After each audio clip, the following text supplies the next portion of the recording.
Le titre, ça pourrait être un titre de polar, en fait. Hein. Il y a un meurtrier, peut-être, ou des meurtriers. Il n'y a pas de point d'interrogation. Hein. À qui a tué mon père? Pourquoi il n'y a pas de point d'interrogation? Parce que, bonsoir, d'abord j'ai oublié de vous dire bonsoir. Bonsoir. Parce qu'en fait je savais qui c'était. Voilà, comme vous a dit Stanislas, on s'est rencontrés il y a 2 ans. Moi je connaissais déjà le travail de Stanislas avant, j'étais déjà un grand admirateur. Et donc quand il m'a évoqué cette idée, on s'est revus à Paris. Et moi, ça correspondait. On a pris plusieurs verres ensemble, on a bu du jus de tomate, on a bu du vin ensemble. Et voilà, le projet se précisait. Et c'est à ce moment-là que je suis allé revoir mon père, que je n'avais pas vu depuis plusieurs années. En fait, on avait presque perdu tout contact l'un avec l'autre. Pas à cause d'une dispute. Il n'y a pas un moment où j'ai claqué la porte et je suis sorti. Il n'y a pas eu de... Simplement, nos vies étaient devenues trop différentes, nos vies se ressemblaient plus. Je vivais à Paris, j'étudiais la philosophie, je lisais Toni Morrison, je te parlais. Et pendant ce temps-là, mon père avait été privé de la possibilité de faire des études, vivait dans la région où ses grands-parents et ses arrière-grands-parents avaient vécu, balayé les rues. Et on n'arrivait plus à se parler, tout simplement. Et un jour, je suis retourné le voir après la publication de Eddie Bellegueule et de Histoire de la violence, parce que mon père m'avait dit « Je suis fier de toi et je voudrais te revoir ». Voilà, c'est comme ça que ça s'est passé. Et je suis allé chez mon père dans le nord de la France. J'ai ouvert la porte et là, j'ai découvert un corps détruit, vraiment complètement détruit. Mon père a 50 ans, mais il ne peut plus marcher normalement. Il ne peut plus respirer sans une machine. Il a besoin de brancher son cœur à une machine la nuit où son cœur s'arrête. Il est constamment opéré pour plein de choses, pour plein de maux, pour plein de pathologies que je ne connaissais pas. Et en fait, justement, mon père a pas vraiment, il n'a pas de maladie, il n'a pas une grande maladie, il n'a pas un cancer, il n'a pas ces maladies très dures et comme ça, au nom terrifiant. Simplement, l'état de son corps est dû à ce que la société a fait de lui, à ce que la société a fait de son corps, à la place qui lui a été imposée au monde. Et donc quand j'ai vu ce corps de mon père, ce corps tellement jeune, ce corps qui a 50 ans et qui ne peut plus respirer, j'ai tout de suite su qui c'était, qui avait produit ça, parce que je m'en souvenais, je m'en rappelais de mon enfance. Je me rappelais que quand on était passé du RMI au RSA, ce que Sarkozy avait dit était une réforme pour encourager le retour au travail. En fait, on sait très bien que c'est mentir de dire ça. C'était pas encourager le retour au travail, c'était forcer les gens à retourner au travail coûte que coûte. Mon père avait travaillé à l'usine toute la première partie de sa vie. À 35 ans, il y a un poids qui lui est tombé dessus à l'usine, qui lui a broyé le dos. Mon père a été paralysé, alité pendant 5 ans sans pouvoir bouger. Et il a commencé un petit peu à pouvoir remarcher, à pouvoir se redéplacer. Et ça correspondait exactement au moment où on est passé en France, où Sarkozy a fait, et Hirsch et d'autres ont fait passer la France du RMI au RSA. Donc à partir de ce moment-là, mon père a été harcelé par l'État. On lui disait, il faut retourner au travail, tu dois retourner au travail, sinon tu perdras le minimum social que tu as, les aides sociales que tu as, tu perdras tout. Ce à quoi on assiste aujourd'hui d'une manière aussi particulièrement violente avec le gouvernement. Et mon père a dû retourner au travail, sachant qu'il n'avait pas étudié, sachant qu'il vivait dans ce petit village du nord de la France. La seule chose qu'on lui a proposé, qu'on lui a imposé, c'était d'être balayeur.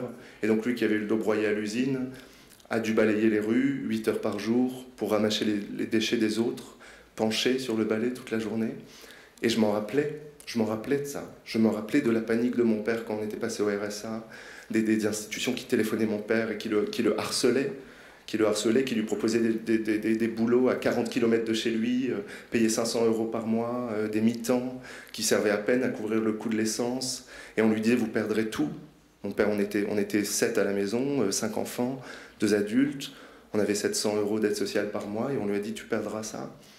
Et voilà. Et donc quand j'ai vu mon père, quand j'ai vu son corps, quand j'ai vu ce que le monde avait fait à son corps, j'ai pensé à ta proposition et je me suis dit, je ne peux pas écrire sur autre chose. Franchement, ce serait pour moi, là, maintenant, ce serait indécent d'écrire sur autre chose que ça. Je peux pas faire autre chose que ça.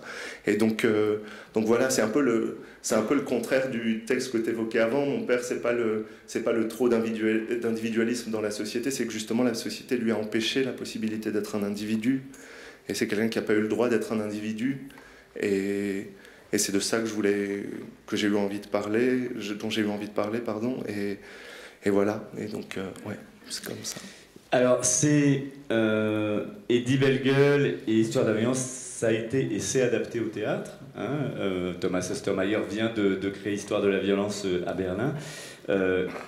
Qu'est-ce que tu pourrais dire de la différence, parce que dans l'écriture, on va dire, parce que Qui a tué mon père, pour le coup, tu l'as pensé pour la scène, alors que finalement, Eddie et les autres non. Qu'est-ce que ça a changé? Qu'est-ce que ça a activé en toi de différent? Parce que j'imagine que ça a tout à voir et rien à voir. Oui, c'est sûr, le mode d'écriture a été très différent. Qui a tué mon père se présente comme une forme de monologue où je parle de la vie de mon père.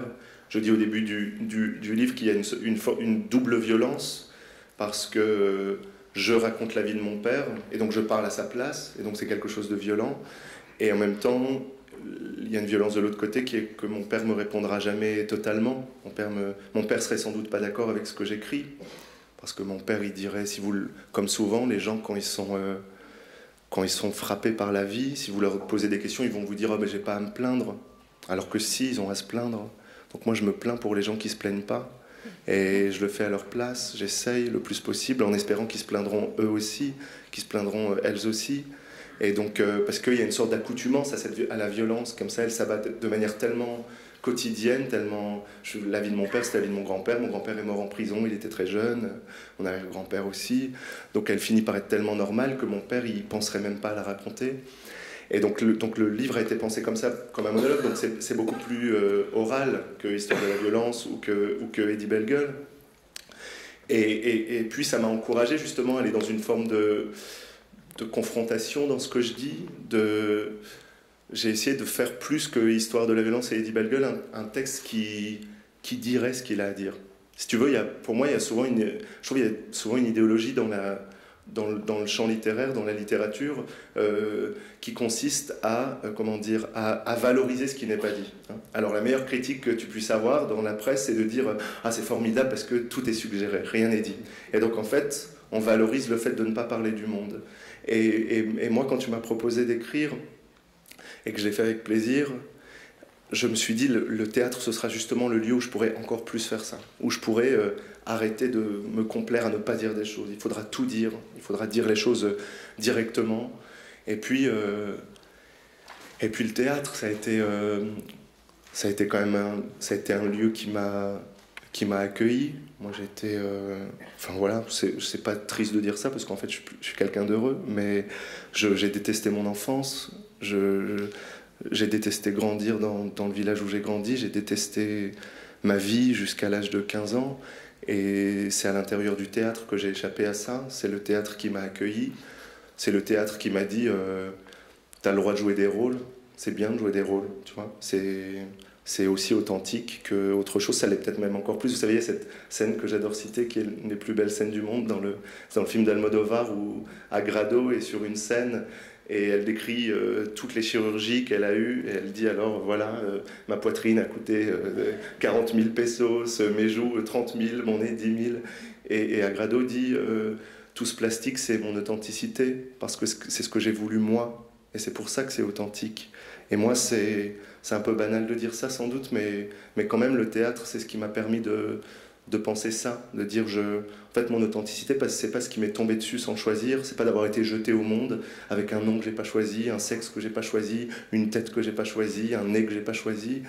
Mon authenticité, c'est ce que j'ai envie c'est le décalage par rapport à ça, c'est ce que j'ai envie de créer, et donc c'est pour ça quand même que le théâtre, ça a été ouais. Et puis je sais pas, je veux pas vous flatter, mais il y a des gens bien au théâtre, comme j'en vois, c'est vrai, comme j'en vois pas beaucoup ailleurs.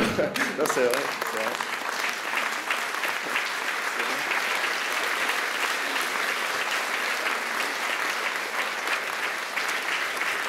Alors, au-delà de... Moi, quand j'ai lu le texte, ça m'a frappé en pleine figure. Hein. Et pour raconter aussi, Édouard m'a envoyé le texte en décembre, hein, je crois. Donc, un texte qui arrive en décembre, normalement, on ne peut pas le faire aussi vite, les délais de production. Donc, j'ai reçu ça, j'ai dit à Édouard, mais il faut qu'on le fasse vite, mais on ne va jamais y arriver. Donc, par bonheur, on a trouvé un complice, Wajdi Mouawad, qu'on va voir tout à l'heure au Théâtre de la Colline, qui est parti dans l'aventure, ce qui fait qu'on peut le faire comme ça rapidement. C'est un texte très politique, et là le mot n'est pas galvaudé, c'est un texte de combat, c'est un texte qui tout d'un coup se dresse et puis prend tous les risques, donc c'est un texte de théâtre par définition. Donc, qui a tué mon père, ça sera ici en salle Coltès du 2 au 15 mai. On sera 3 sur scène. Je porterai en partie cette parole. Je mettrai aussi en scène. Il y aura un musicien, Olivier Mélano. Et c'est un texte magnifique que certains d'entre vous ont sans doute déjà lu. Merci beaucoup. Merci.